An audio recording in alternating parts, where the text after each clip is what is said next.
여기는 히스처치의 선교 방송실입니다.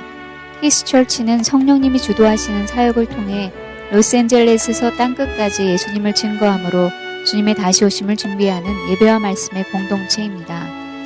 많은 은혜를 받으시기 바랍니다.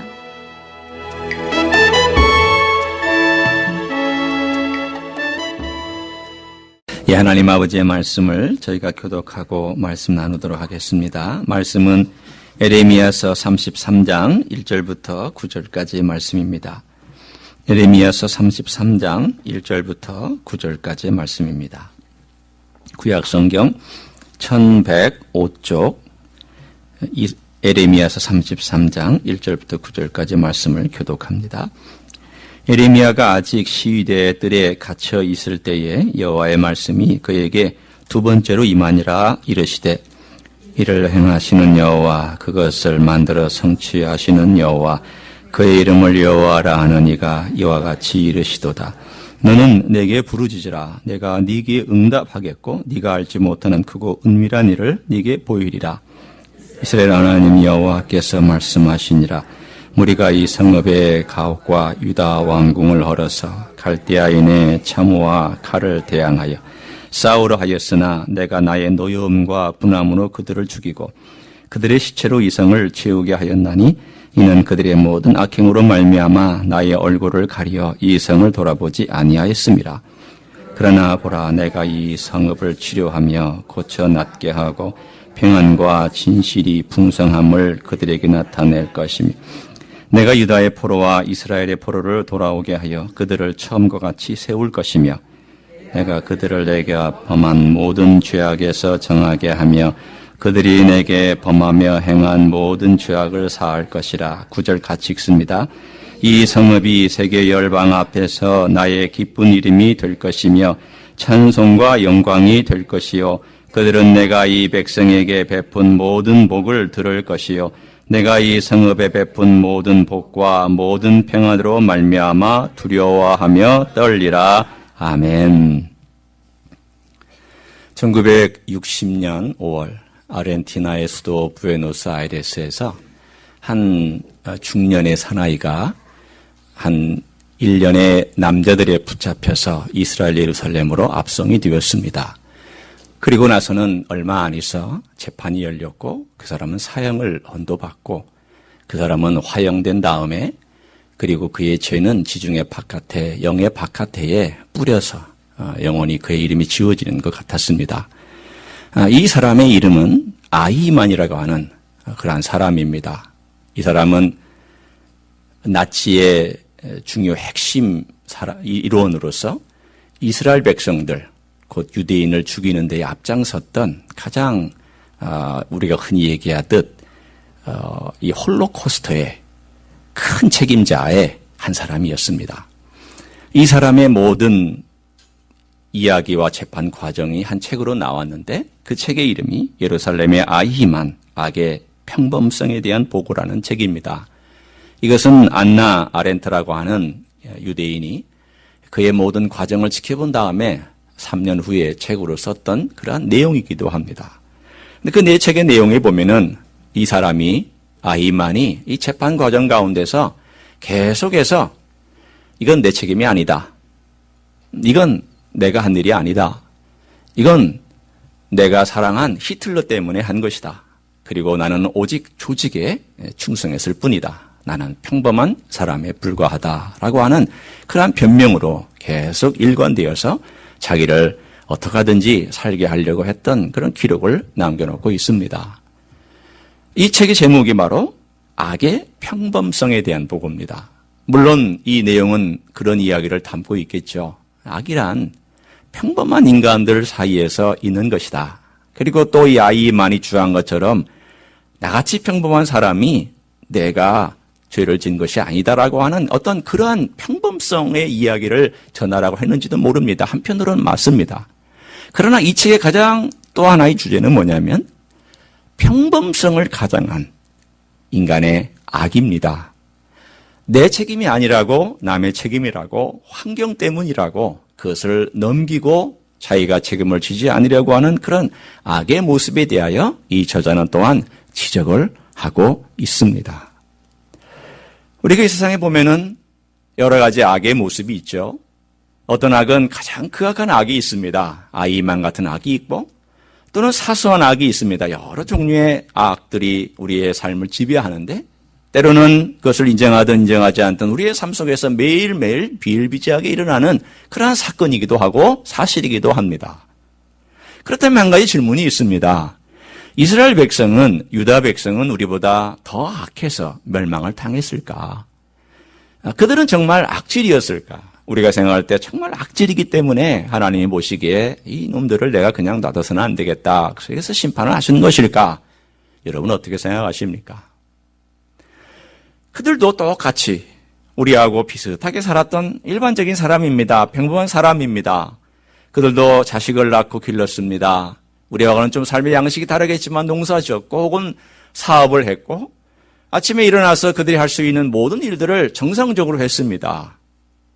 그들이 할 수 있는 수고했습니다. 집을 짓고 돈을 벌고 자식을 교육하기 애쓰고 그리고 안식일이 되면 하나님을 섬기고 그리고 주중이 되면 때때로 이방인들과 같이 섞여서 그들의 축제에도 참여하고 또는 우상이 있는 곳에 가서 우상을 예배하기도 한 여러 가지 혼합된 신앙생활을 하고 살았지만은 그냥 일반적인 삶을 이렇게 들여다보면은 우리하고 크게 다를 바가 없는 그런 삶을 살았습니다. 그러나 그 삶 가운데서 그들이 하나님을 떠난 것 아닙니다. 그렇다고 하나님을 완전히 섬긴 것도 아닙니다. 하나님을 떠나지도 아니하였고 하나님을 섬기지도 아니하였던 그런 어정쩡한 모습 가운데 그들은 매일매일 그들의 삶의 가장 큰 가치관, 그들의 삶의 가장 큰 것이 무엇이었을까요? 그것이 바로 그들의 우상이었습니다. 그 우상은 다른 것이 아니라 여러 가지의 내 안전, 내 돈, 내 자식, 내가 어떻게 하면 평안할 수 있느냐, 내가 어떻게 하면 잘 먹고 살 수 있느냐, 어떻게 하면 잘 내가 누릴 수 있느냐 하는 것들이 그들의 삶의 주요 관심사였습니다. 얼마 전에 한국에서 이런 조사의 결과가 나왔습니다. 여러 나라에 설문조사를 했어요. 그런데 이 질문은 이런 질문입니다. 명제가 먼저 던져졌습니다. 이것에 동의하느냐 하지 않느냐. 즐거워지기 위해서 정말 많은 돈이 필요하다라고 하는 명제를 던져놓고 그 많은 이제 사람들에게 이게 얼만큼이나 동의하는지 혹은 적당히 동의하는지 여러 가지를 조사를 했는데 이 명제에 대해서 독일 사람들은 한 18% 정도가 동의를 했습니다. 미국 사람들은 39% 정도 동의를 했어요. 일본 사람들은 46%를 동의를 했습니다. 중국 사람들은 54% 정도 동의를 했습니다. 그러면 대한민국 사람들은 몇 프로 동의를 했을까요? 75%는 너무 많잖아요. 61% 정도가 동의를 했습니다. 그런데 이 61%에 동의한 것은 내가 행복해지려면 정말 돈이 많아야 된다라는 명제입니다. 그냥 적당히 많아야 된다가 아니라 정말 많아야 된다라고 하는 명제였습니다. 우리 중사람 욕해서 안 됩니다. 우리는 중사람 보고 돈 좋아한다고 하는데 제가 볼 때는 한국 사람들이 돈 더 좋아합니다. 거기에다가 내가 행복해지려면 적당한 만큼의 돈이 있어야 된다라는 수치까지 포함한다면 아마 10명에서 9명 정도까지 우리가 분명히 이 일에 동의할 것입니다. 가만히 보면 우리의 삶을 지배하고 있는 내용을 솔직하게 놓고 얘기해 볼 때 돈일 때가 얼마나 많습니까? 하나님보다 내가 돈을 섬기면 이 돈은 나의 우상입니다. 그러니까 하나님보다 앞서 있는 모든 것 그리고 내가 하나님을 섬기는데 하나님을 섬김을 방해하고 예배를 방해하는 모든 것 다 우상입니다. 이스라엘 사람들이 눈에 보이는 걸 섬긴 거나 우리가 눈에 보이지 않는 우상을 섬긴 거나 뭐가 다릅니까? 사실은 다르지 않습니다. 우리의 모습이 그렇거든요. 오늘 그러한 모습에 대하여서 하나님께서 이 말씀을 통하여서 우리들에게 말씀해 주시는 내용이 있습니다. 그게 뭘까요? 이스라엘 백성이 결국은 멀어졌다라는 거예요. 나로부터 조금씩 멀어지면서 어두움에 빠져 들어갔는데 성경에 보면은 어둠에 빠져 들어간 것을 마음의 이야기를 통해서 이 마음으로 표시한 것이 있습니다. 우리가 잘 알듯이 히브리 사람들은 상당히 실질적이고 실제적인 언어를 사용하지 않습니까? 형이상학적인 언어보다는 굉장히 우리 눈앞에 있는 물질이나 물건이나 어떤 것들을 이용해서 표현을 합니다. 마음을 표현할 때 뭐라고 그랬느냐면 굳었다, 딱딱해졌다, 그런 말로 표현을 합니다. 하나님이 떠난 자리에 우상이 들어오면 우리 마음은 딱딱해지고 굳어집니다. 그것의 흔적들이 뭘까요? 고집 피우는 거죠. 교만한 거죠. 남 정죄하는 거죠. 우리 안에 있을 수 있는 그런 모습들입니다. 참 운동하다 보면은 이렇게 상대방과 이렇게 게임을 하다 보면은 그 사람의 특징이 잘 나타나지 않습니까? 보통 때는 잘 모르는 것도 막 격렬하게 운동을 하다 보면은 그 사람 이제 본성이 튀어나올 때가 있습니다. 이 테니스 운동도 그렇습니다. 보통 공을 이쪽에서 던지고 저쪽에서 던지다 보면 이 공이 아주 애매하게 이 바깥의 금 근처에 떨어질 때가 있습니다. 그러면은 상대방의 공을 이렇게 던져서 이제 이게 떨어졌는데 이쪽에서는 뭐라고 그럴까요?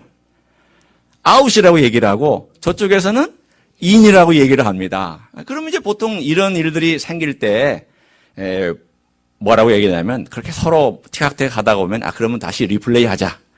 그래서 사실 리플레이 하는 경우가 상당히 많습니다. 그러나 이걸 제일 격렬하게 주장하고 고집 피우는 그룹이 어떤 그룹일까요? 여러분이 게임을 안 해봐서 잘 모르겠습니까? 이런 테니스 안 쳐봐서 모르겠습니까? 제가 이건 제 개인적인 경험이니까 일반화시키지는 마세요. 그리고 어디 가서 그런 얘기도 함부로 할 일은 아니면 제 개인적인 경험으로 가만히 봤을 때 목사 그룹이 제일 격렬하게 싸웁니다.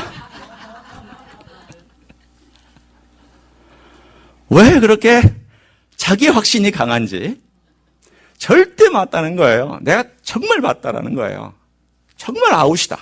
정말 인이다. 여기다가 정말까지 붙여놓으니 서로 정말이니 뭐 어느 말이 맞는지에 대하여서 이거 어떡합니까? 그렇다고 하나님께서 갑자기 심판 보시어 주시고 말씀해 주시는 것도 아닐 텐데 왜 그럴까? 사실은 저도 30대 때 운동하다 보면 그렇게 고집 피운 때가 있습니다. 근데 나이 40대가 되면서 그런 생각이 들더라고요. 이거 고집 피워서 뭐하나. 이거 내가 목숨 걸고 싸울 일도 아니고 하는 그런 건데 여러분 그렇지 않습니까? 게임 다 끝나면 어디로 돌아갑니까? 집으로 돌아가잖아요. 게임 다 끝나면 집으로 돌아가는데 그 집으로 돌아가는 거 털털 털고 돌아가고 먼지 털털 털고 그 게임의 결과에 아무 상관이 없는데도 불구하고 그러는 내 모습이 우습더라고요. 그래서 어느 순간인가부터는 이렇게 이제 우기는 분이 있으면 처음에 이제 그럼 다시 리플레이 합시다. 이렇게 하다가 리플레이 하면 되는데 리플레이를 결코 주장하지 않는 그러한 확신에 찬 분이 있어요. 그러면 그대로 하라고 몇 번을 그렇게 이제 인정을 해주니까 나중에는 그 사람이 어떻게 하냐면 미안해서인지 내가 부르면 받아들여 주더라고요. 사실은 쉽지 않은 과정이었어요. 이걸 포기한다는 건 쉽지 않았지만 제가 이 과정을 쭉 생각해 보면서 그런 생각을 합니다. 지금도 내 안에 혹시라도 내가 고집을 피우는 것이 있나. 내가 목회자로서 가장 두려운 것 중에 하나가 이 고집의 부분입니다. 잘못된 확신을 가지고 내가 고집 피우고 있을 때 이것만큼 두려운 문제가 없습니다. 차라리 실수하는 건 괜찮아요. 몰라서 실수할 수도 있는 거고요. 인간이 약해서 넘어질 수도 있어요. 그러나 자기 확신이 너무 강해서 똘똘 뭉쳐서 내가 옳다, 내가 맞다라고 하는 이것이 강해질 때에 내가 어떡할까. 사실은 목회자로서 제일 두려운 부분이기도 합니다. 사실은 이런 강한 자기 고집과 확신이 있을 때에 하나님께서 그 문제를 지속적으로 고집 피우고 지속적으로 자기 확신을 얘기할 때 하나님께서 하시는 일이 한 가지가 있는데 그것은 깨트리시는 일입니다. 이 두꺼워진 마음, 이 딱딱한 마음을 하나님께서 깨트리셨습니다. 오늘 여러분이 읽은 본문 가운데 4절과 5절을 한번 보세요. 하나님께서 어떻게 하셨는지 우리는 잠깐만 보고 그 다음 6절로 넘어갈 것입니다. 4절과 5절 제가 읽어봅니다. 이스라엘의 하나님 여호와께서 말씀하시니라. 무리가 이 성읍에 가옥과 유다 왕궁을 헐어서 갈대아인의 참호와 칼을 대항하여. 이게 무슨 뜻이냐면 이 사람들이 왕궁도 헐고 가옥도 헐어가지고 자꾸 자꾸 이 성벽을 뚫고 들어오려고 하니까 성벽에 흙을 쌓고 돌을 쌓아서 막으면서 대항한다는 그런 뜻이에요. 지금은 목숨이 달려 있으니까 자기 집 다 허물고 왕궁 허물고 해가지고 싸우는 데 모든 걸 치중하고 있었지만 너희들이 아무리 애를 쓰고 너희들이 최선을 다하고 모든 걸 동원하지만 그 뜻이에요. 5절에 싸우려 하였으나 내가 나의 노여움과 분함으로 그들을 죽이고 그들의 시체로 이 성을 채우게 하였나니 이는 그들의 모든 악행으로 말미암아 그 다음 뭐라고 말씀하셨습니까? 나의 얼굴을 가리어 이 성을 돌아보지 아니하였습니다. 오늘 여기에 근본적인 원인이 하나 있습니다. 이 성이 멸망한 거에 대해서는 물론 죄 때문에 멸망하는 거지만 더 그것보다도 소중한 이야기가 하나 있는데 그것은 하나님께서 얼굴을 가려버리셨다는 거예요. 이 성이 이제까지 존재할 수 있었던 이유는 무엇이었을까요? 그들이 잘나서? 다윗 왕이 똑똑해서 이 성을 점령할 수 있어서? 아닙니다. 순전히 하나님의 긍휼 때문이었습니다.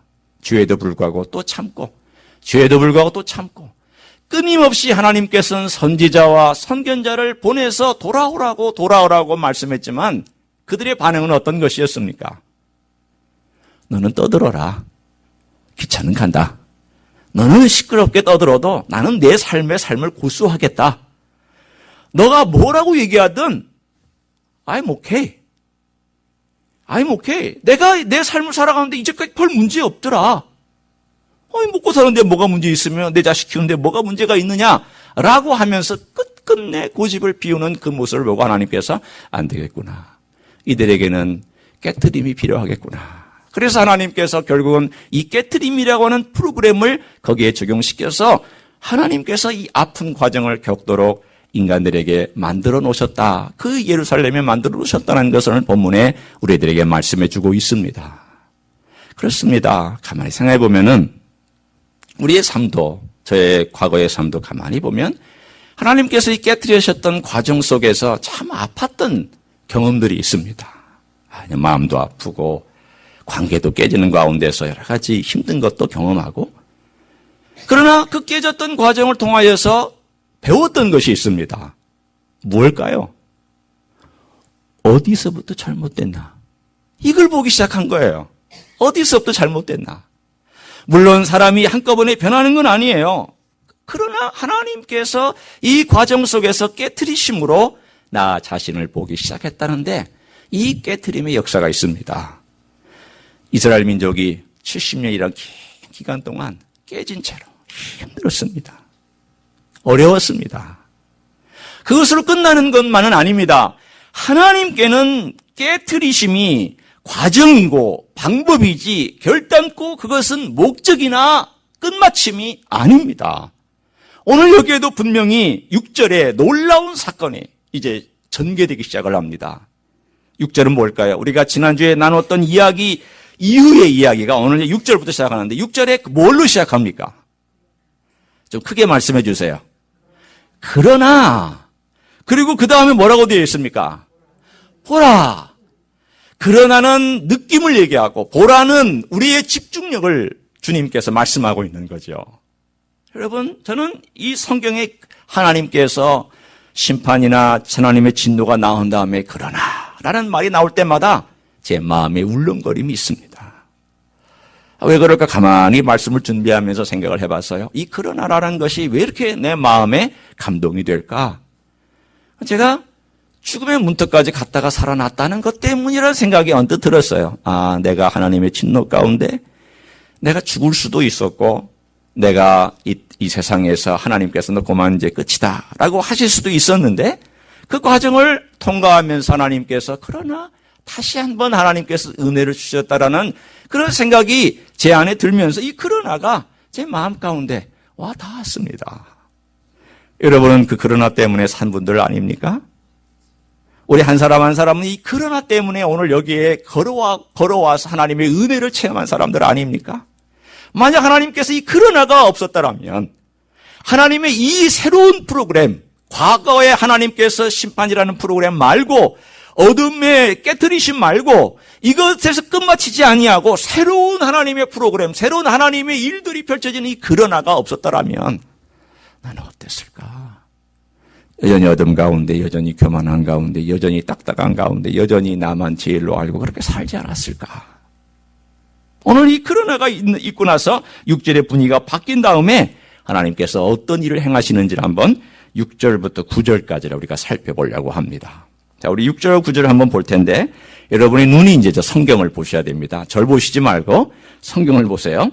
성경을 보시면서 제가 말씀드리는 내용을 한번 귀로 들으면서 눈으로 이렇게 좀 파악해 보세요. 이 6절에서부터 9절까지는요, 6절, 7절과 8절, 9절이 평행구조로 되어 있어요.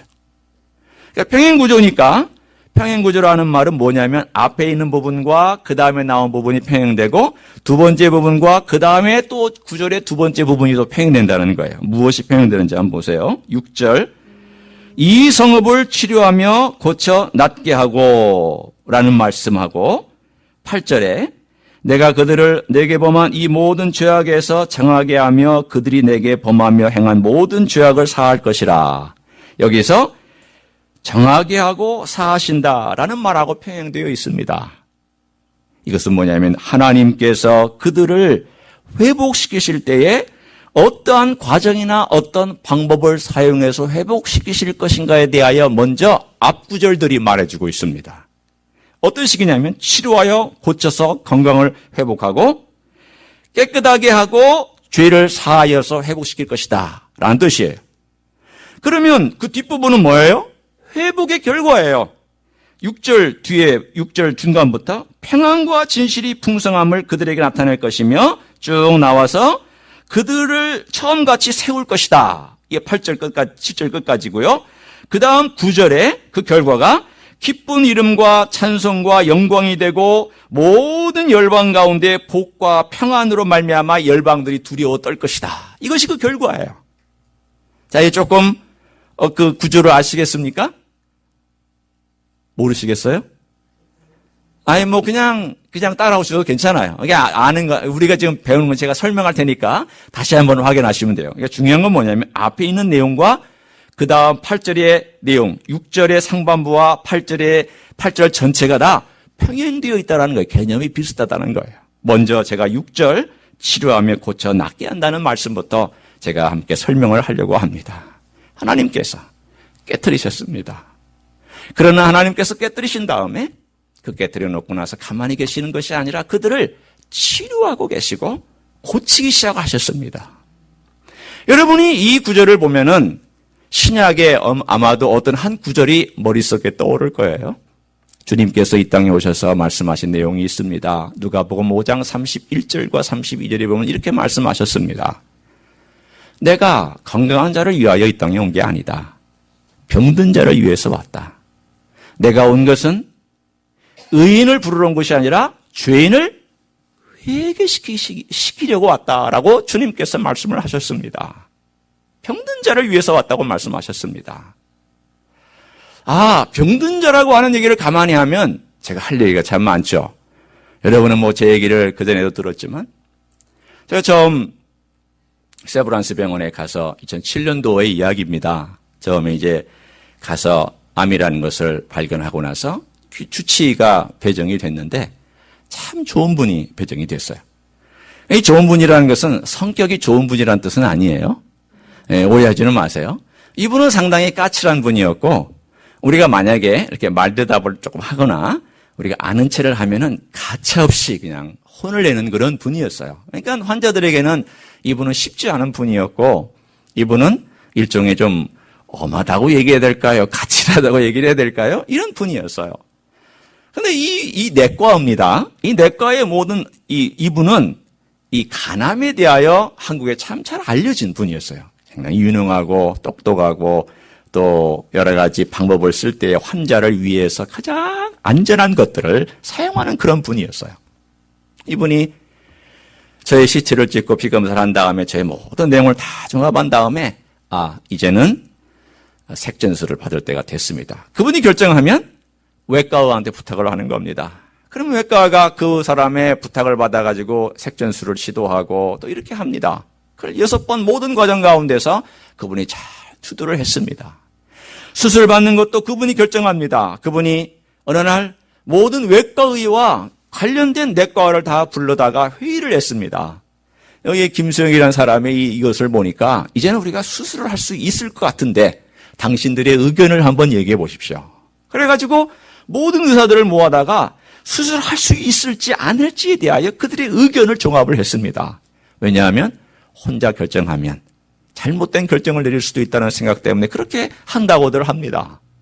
그럼 이렇게 결정한 다음에 재수술을 한 사람은 외과 의사였습니다. 이분은 내과이기 때문에 그 결정만 하고는 맡겨드리고 또 빠집니다. 이 모든 과정 가운데서 이분이 저의 모든 약한 것들과 부족한 것들을 다 알고 있습니다. 제가 작년에 미국에 있을 때 한국에 이제 그 알비자를 신청해서 나가지 못할 때에 여기 한승수 의원이라고 있는 데다가 제가 검사를 받기 위해서 예약을 했습니다. 그래서 기다리고 있는데 갑자기 전화가 띠리리리 왔어요. 그러더니 김수영 목사님, 제가 바꿔드릴 분이 있습니다. 그러더니 갑자기 한 익숙한 목소리가 들려오는 거예요. 제가 세브란스 병원에서 주치의였던 그분이 그 한승수 박사님의 병원에서 저한테 전화를 걸어가지고 저에게 얘기를 하는 겁니다. 그래서 어떻게 얘기를 오셨냐고 얘기를 했더니, 물론 그 전에 한번 이런 얘기를 한 적이 있습니다. 한승수 그 박사 의사분이 연대 동계동문이라고. 근데 어느 날 그분이 와서 여기에서 저에게 전화를 걸어서 제가 검사 받는 걸 알고 무엇을 조사해라고, 이분은 어디를 어떻게 조사해, 저희 히스토리를 쫙 하니 그분에게 설명을 해주고 그리고 떠났다는 얘기를 제가 들었습니다. 통화도 직접 했습니다. 저를 너무 잘 아는 의사였습니다. 처음부터, 그리고 제가 여기 와 있는 기간에도 저를 잊지 아니하고 제가 어떤 과정을 밟았으며 어떤 수술을 받았으며 어떻게 회복됐으며 어떤 부분이 약하며 어떤 부분은 어떻게 그가 검사를 해야 되는지에 대해서 저를 잘 아는 그런 의사였습니다. 인간의 의사도 내가 맡은 환자에 대하여 책임을 지면 그 환자가 낫기를 위해서 제일 안전하고 좋은 방법을 선택해서 그것을 하도록 유도하고 책임을 지려고 애씁니다. 좋은 의사는 그런 사람입니다. 하물며 우리 인간을 지으시고 인간이 어디가 약한지를 아시고 인간이 어디가 넘어지는지를 잘 아시는 주님께서 의사가 되셔서 이 땅에 오셔서 우리의 문제를 해결 못하실 문제가 어디 있겠습니까? 주님 말씀합니다. 나는 의사다. 나는 병든 자를 위해서 왔다. 내가 이 땅에 온 것은 건강한 자를 위해서 온 거 아니다. 똑똑한 자를 위해서 온 거 아니다. 잘난 사람들 위해서 온 거 아니다. 의인들 위해서 온 거 아니다. 나는 약하고 병들고 신음하고 고통하고 눈물 흘리고 아파하고 그리고 자기의 문제 때문에 어쩔 줄 몰라 하는 그런 사람들을 치유하고 치료하는 사람으로 왔다고 분명히 말씀해 주셨습니다. 사랑하는 성도 여러분, 오늘 하나님께서 본문에 말씀하시는 것도 이 성읍을 치료하여 고쳐 낫게 하겠다라고 말씀하셨습니다. 내가 낫게 하겠다. 치료하겠다. 하나님이 치료하시는 방법 외에는 인간의 치료 방법은 아무 의미가 없습니다. 하나님이 치료하셔야 돼요. 하나님이 치료하셔야 모든 것이 새롭게 되기 시작을 합니다. 그 치료하는 방법이 뭐냐면 오늘 8절에 한번 보시기를 바랍니다. 이 6절에 치료하며 고쳐 낫게 한다는 말과 평행되는 구절이 8절인데 내가 그들을 내게 범한 모든 죄악에서 그 다음 뭐라고 되어 있습니까? 정하게 한다. 이 뜻은요, 깨끗하게 한다, 씻어낸다, 깨끗하게 지워버린다, 그 뜻이에요. 여러분 잘 아시죠? 예수의 피가 우리를 정하게 하시고 그런 의미예요. 그 다음에 문제는 뭐예요? 그 다음에 일은 그들이 내게 범하여 행한 모든 죄악을 어떻게 하실 거라고요? 사할 것이다. 용서한다는 뜻이에요. 자, 제가 지금 이 개념의 구약의 개념을 간단하게 설명을 합니다. 성도 여러분, 오늘 여기서 깨끗하게 한다는 말은 영어로 하면 cleansing, 씻어서 깨끗하게 없애서 하얗게 한다는 뜻이고요. 두 번째 나와 있는 사한다는 것은 그 모든 죄악을 없애버린다는 뜻이에요. 그러니까 공통분모가 있네요. 점이나 흠이나 때나 오염된 것을 없애는 데 의미가 있어요. 그게 용서예요. 여러분, 우리의 삶 속에 있는 이 겉에 묻은 것들이야 씻으면 되지만 내 영혼에 묻은 문제를 누가 씻을 수 있느냐? 주님의 피로만이 씻을 수 있어요. 어디서 그런 말씀을 하시느냐? 이사야서 53장에서 그런 말씀을 하십니다. 그가 찔림은 우리의 허물 때문이다. 그가 상함은 우리의 죄악 때문이다. 그가 찔림으로, 그가 징계를 받음으로 우리가 평화를 누리고 그가 찔림으로 우리가 나음을 입었도다 라고 되어 있어요. 나음이라고 분명히 고백하고 있어요. 말씀하고 있어요. 그래서 말씀하기를 우리는 다 양 같아서 그릇 행하여 각기 제 길로 갔거늘 여호와께서 우리 무리의 죄악을 누구에게? 그에게 담당시키셨도다 그랬습니다. 담당했다고 되어 있습니다. 그리고 나서 10절에 가면 이런 말씀이 나옵니다. 뭐라고 나왔냐면 그의 영혼을 속건제물로 드리기에 그의 영혼을 속건제물로 드리기에 이르면 이라는 말씀이 나옵니다. 속건제물이 뭘까요? 속건제물은 속죄제물하고 달리 하나님의 법과 하나님의 물건을 어긴 것과 인간 관계에서 잘못되어서 어긴 것들의 죄에 대한 것들을 제물로 드릴 때 속건제물을 드렸습니다. 왜 속건제물이라고 얘기했냐면 하나님 관계에서 깨진 것과 인간 관계에서 깨진 모든 것을 위하여 주님께서 동물이 되셔서 마치 동물처럼 되셔서 피를 흘려서 하나님 아버지 앞에 바쳐진 제물이 되었다는 뜻으로 속건제물이라고 말씀하고 있습니다. 정리합니다. 사랑하는 성도 여러분, 오늘 주님께서 우리를 위하여서 낫게 하시기 위하여 우리를 치료하시기 위하여 그분이 대신 우리의 모든 죄악을 짊어졌는데 죄악을 짊어진 모든 것은 무엇으로 가능하냐면 피를 흘림으로 가능해졌다는 겁니다. 이 피를 흘림으로 가능해졌는데 이 피를 흘려서 우리를 어떻게 하셨냐면 깨끗하게 씻으셨고 이 모든 죄를 다 없애셨다라고 이 본문은 우리들에게 설명해 주고 있습니다. 사랑하는 성도 여러분, 구약의 동물의 피는요 제한적입니다. 임시입니다. 한계가 많습니다. 그러나 예수 그리스도의 피는 영원합니다. 그리고 이것은 제한이 없습니다. 단번에 모든 것을 깨끗하게 씻을 수 있는 것이고 이것은 우리의 삶 가운데서 끊임없이 우리의 죄악을 씻어줄 수 있는 그러한 놀라운 역사를 오늘 8절에 하나님께서 새 언약 가운데 우리들에게 설명하고 계십니다. 가만히 생각해보면 그런 생각이 들어요. 하나님께서 깨뜨리시는 것도 하나님께서 깨뜨리셨고 치료하시는 것도 하나님께서 하시고 또 치료하시는 가운데 예수 그리스도의 보혈을 적용시켜서 치료하시는 것도 하나님께서 하신 이 모든 것이 다 하나님께서 이루시고 하나님께서 만들어 가시는 과정 가운데 있다는 것을 깨달아요. 이런 생각이 들었습니다. 다시금 제 얘기로 돌아와서 얘기를 합니다. 제 안에 암이 있습니다. 그러면 이 암에 대하여서 이것 제거해야 됩니다. 어떤 방법으로도 제거하죠. 그래서 제 자신의 몸이 깨트려집니다. 아픈 과정이죠. 그리고 의사는 칼을 가지고 이것을 잘라냅니다. 때가 되면 잘라낼 수 있어서 잘라냅니다. 그리고 이 잘라낸 다음에 그것을 깨끗하게 약을 바르고 덮고 나서 호치기스로 찍어서 일종의 이런 것들로 찍어서 제 상처가 아물 때까지 기다립니다. 그 과정을 가만히 생각을 해봤어요. 그래, 내가 병들고 아팠을 때 그 문제가 분명히 원인이 밝혀지면 의사는 그것을 해결하기 위하여서 내 몸을 깨트린다. 내 몸을 찢는다. 그 찢지 아니하면 해결이 안 된다. 무언가 해결하는 방법을 찾아야 된다. 그래서 의사가 열어서 찢어서 니은자로 이것을 찢어 드러내고 내 간을 밖으로 드러냅니다. 드러내는 순간 의사의 눈에는 암덩어리가 보입니다. 조사했던 뒤에 숨어있는 것도 보입니다.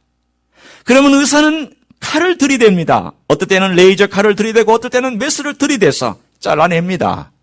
어떻게 하기 위하여? 깨끗하게 하기 위하여 잘라내야 합니다. 이 과정은 아픕니다. 그리고 깨끗하게 약을 바르고 그리고 덮습니다. 이 과정 가운데서 한 달 동안 병원에 입원합니다. 림프역에 나와서 그 림프역이 계속 매일매일 빠져나와서 그것 뽑아내고 한 달 동안에 그것이 어느 정도 사라질 때까지 머물러 있습니다. 그리고 이 상처는 6개월이 지나는 정도로 지나서 아뭅니다. 간에 자라났던 부분이 다시금 커져서 80%까지 자랄 때까지 약 한 2년의 시간이 걸립니다. 이 과정을 가만히 생각해 보니까 하나님께서 우리를 깨뜨리시고 우리를 치료하시고 그분의 피로서 모든 악한 것들을 잘라내시고 그리고 과정 가운데서 회복된 이 모든 과정은 하나님께서 주도하시는 과정이라는 생각을 했습니다. 내가 뭘 할까요? 나는요, 받아들이는 것밖에 못했어요. 내가 의사로부터 한 일이 뭐예요? 의사를 신뢰하고 받아들이는 것밖에 한 거 없어요. 해주십시오. 제가 당신을 신뢰합니다. 제가 당신이 행하고 또는 여러 의사들이 행할 걸 신뢰합니다. 그것이 당신이 할 최선이라면 해주십시오라고 그렇게 저는 맡긴 것밖에 한 일이 없어요. 물론 이 과정 가운데서 하나님이 의사의 손길을 통하여 저를 회복시켜 주시고 저로 하여금 낫게 하시고 그 전보다 더 건강하게 만들어 주신 것, 저는 그 하나님의 능력의 역사라고 분명히 믿습니다. 그러나 그 과정 가운데서 의사가 내가 맡겼을 때에 자기의 최선을 다한 것처럼 하나님은 내가 하나님께 맡겼을 때에 하나님의 열성과 최선을 다하여 나를 치료하고 회복시켜 주실 줄로 믿습니다. 하나님은 그런 하나님이세요. 하나님은 그런 역사의 하나님이라고요. 왜 하나님이 내 모든 삶을 맡길 때 그 귀한 사랑과 은혜와 아름다운 것들로 내 삶을 채우기를 원하지 않으시겠어요? 그러나 채우기에는 내가 뭔가 문제가 있으니까 고쳐줘야 될 거 아니에요.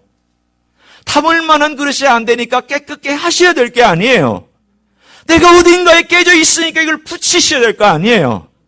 어딘가에 흠이 있으니까 이거 지워내야 될 거 아니겠어요?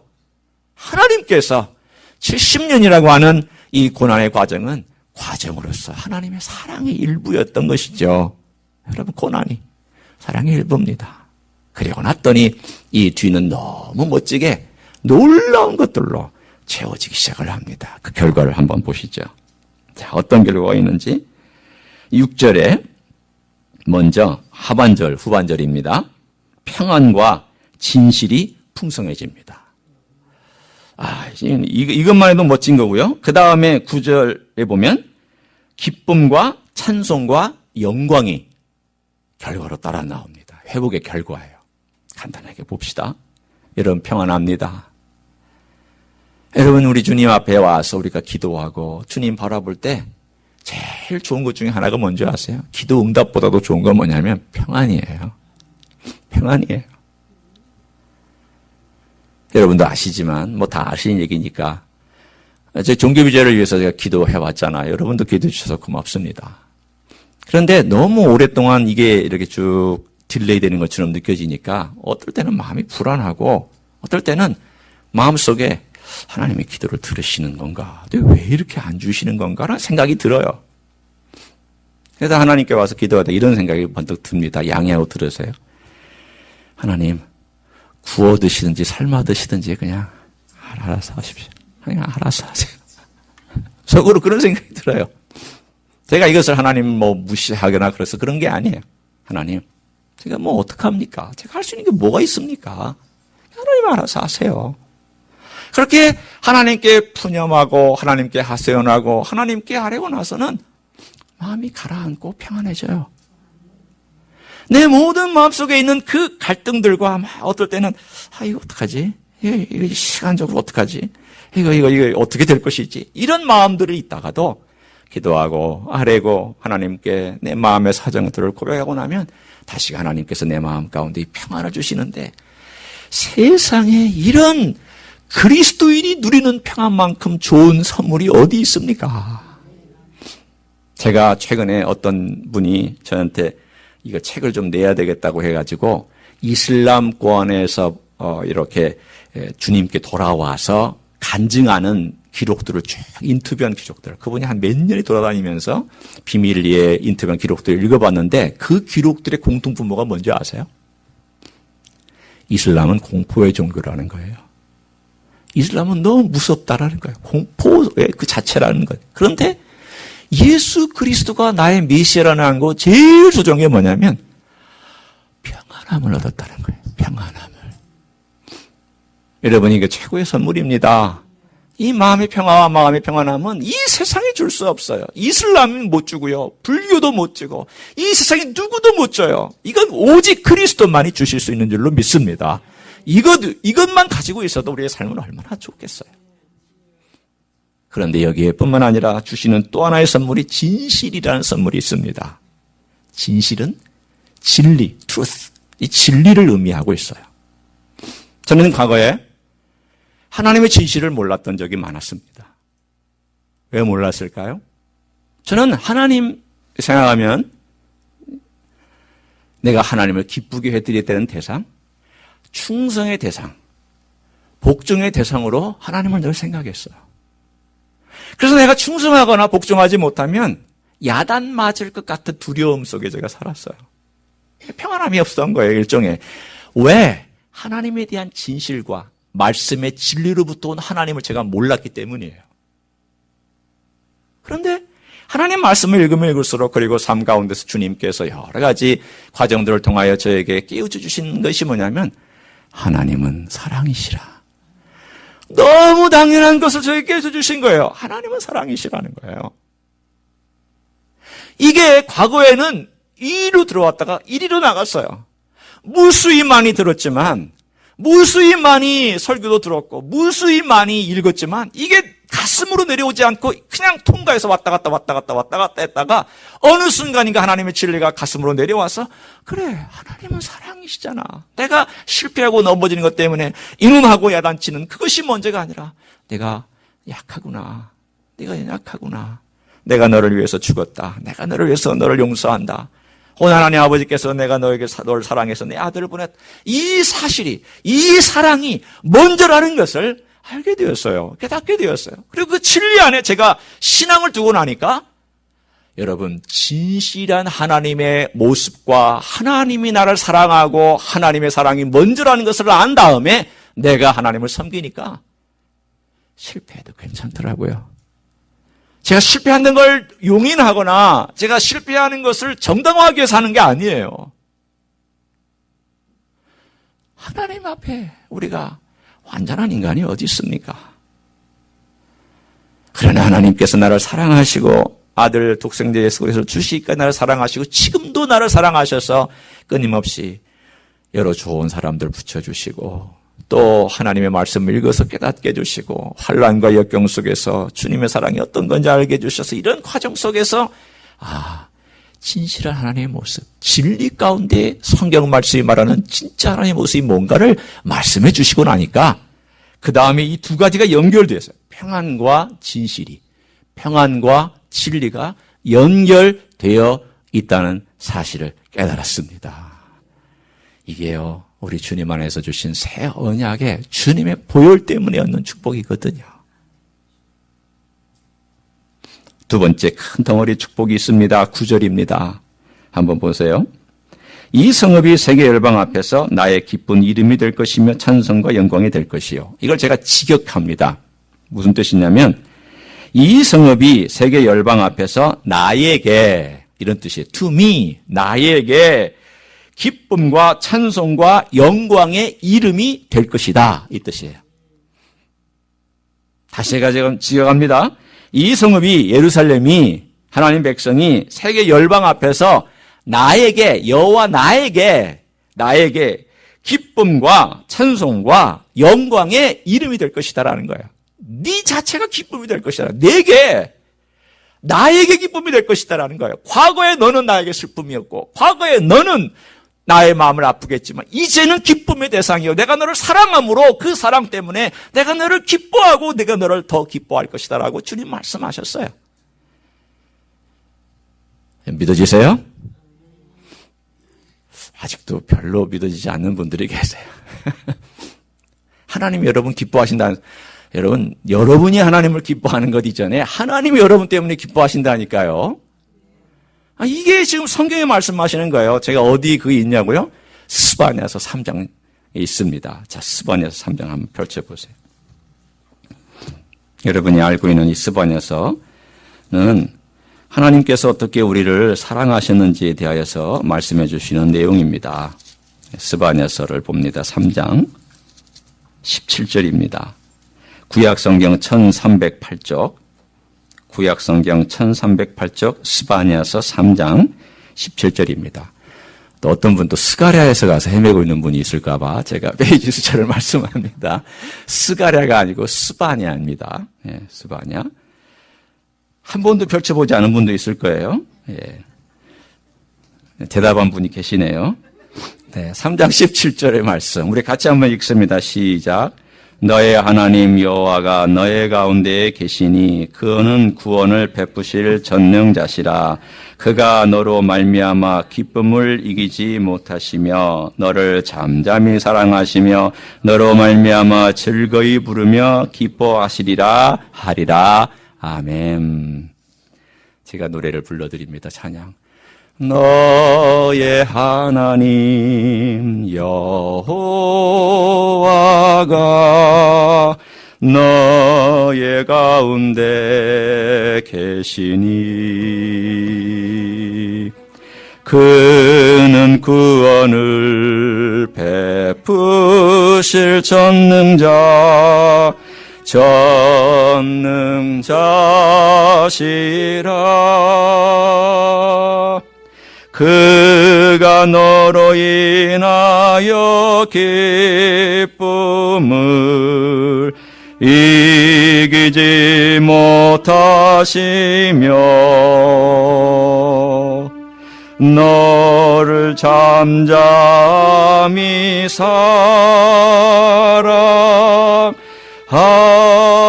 사랑하시며 즐거이 부르며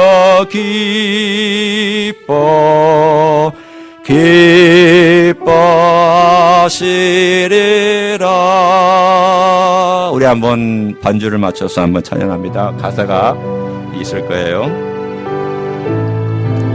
스바냐 3장 17절은 하나님의 사랑의 고백입니다. 여러분을 향한 사랑의 고백이에요. 너의 하나님 여호와가 너의 가운데 계시니 그는 구원을 베푸실 전능자시라.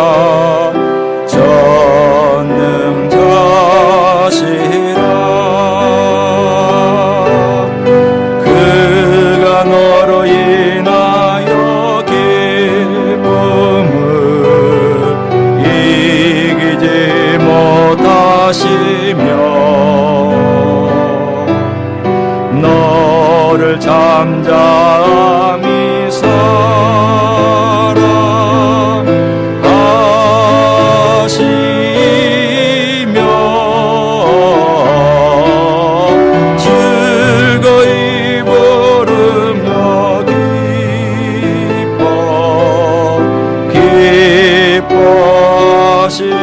즐거이 부르며 기뻐하시리. 즐거이 부르며 기뻐하시리라.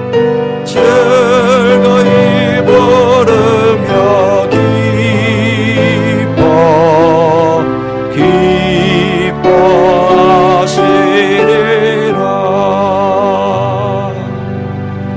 사랑하는 성도 여러분, 오늘 여기에 읽은 본문의 내용이 이 스바냐 3장 17절하고 똑같아요. 오늘 9절에 말씀하기를 이 성읍은 세계 모든 열방 앞에서 나에게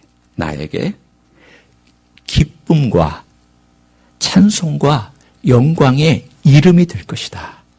네가 네 삶의 자체가 그 모든 내용을 다 담고 있다라는 거예요.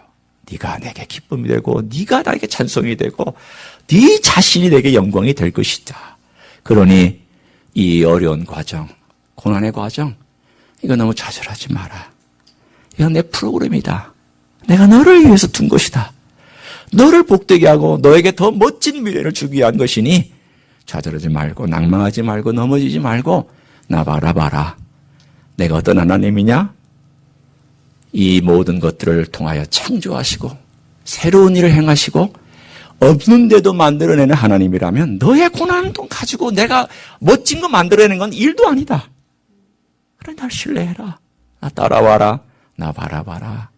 우리 주님은 과거에 이스라엘 포로 잡혀 갔던 민족들에게 말씀하신 것과 똑같이 우리들에게도 역시 말씀하여 주고 싶고 계시는 줄로 믿습니다. 그런 주님 앞에 나오신 여러분 되시기를 예수님 이름으로 축원합니다. 기도하시겠습니다.